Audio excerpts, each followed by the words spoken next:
Matay. Wala pa ko nakita o kapitan lang ba? Kanang kapitan lang nga ang tininood nga gugma sa mga pobre, sa mga ginadaog-daog, sa biktima sa mga kalamidad. Na nakidudong tanan? Gilaliman mo na nga muadto sa Cebu on his own initiative na ngayo og mga relief goods gihatod dito sa Cebu. Masing ako, wala pa na ako na nabuhat, masing sa ako ang pribado nga kapasidad.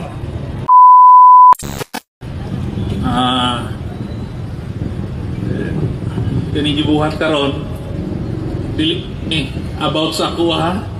This is not even about Governor Ibon. Sige kayo. Okay. Thank you. Tapos mo na ako, kinigibuhat nga kalihukan karon. This is not about me. This is about him.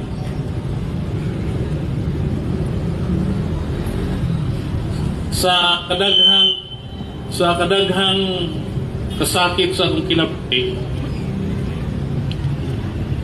duha ka instances ang pinakasakit so far nga akong gibati.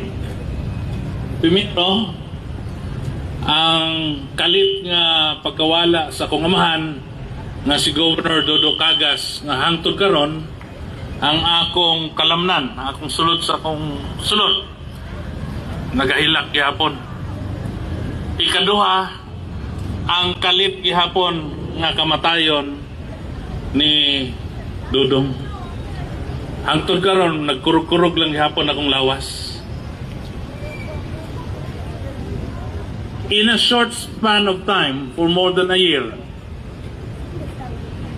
gitudluan ko ni Dudong sa duha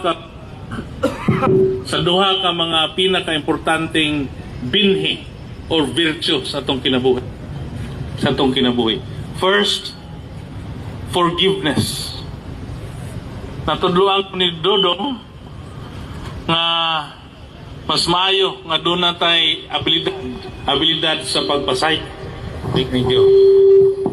Abilidad sa pagpasaylo para sa ingon ana. So ni bro, para sa ingon ana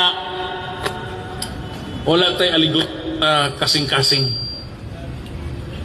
So katong wala kay Dudong, aside sa iyang mga live stream kanang magkuyog-kuyog mi, ang madungog na ko kay Dudong ang iyahang mga katawa, laughter. Okay? Ikaduhang binhi o virtue nga gitudlo sa kuha ni Dudong mao ang gugma. Matay.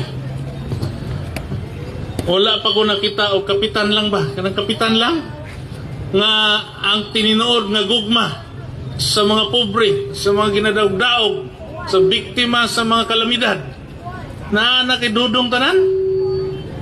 Gilaliman mo na nga muadto sa Cebu on his own initiative na ngayo og mga relief goods gihatod dito sa Cebu. Masing ako, wala pa na ako na nabuhat, masing sa ako ang pribado nga kapasidad. Ang ako lang pagbaso ng mga katawhan sa tanan, mga naminaw og nananaw, kung kanusa pa nga si Dudong nahimo na akong murag igsuon, karon pagyud siya gikuha sa kuha.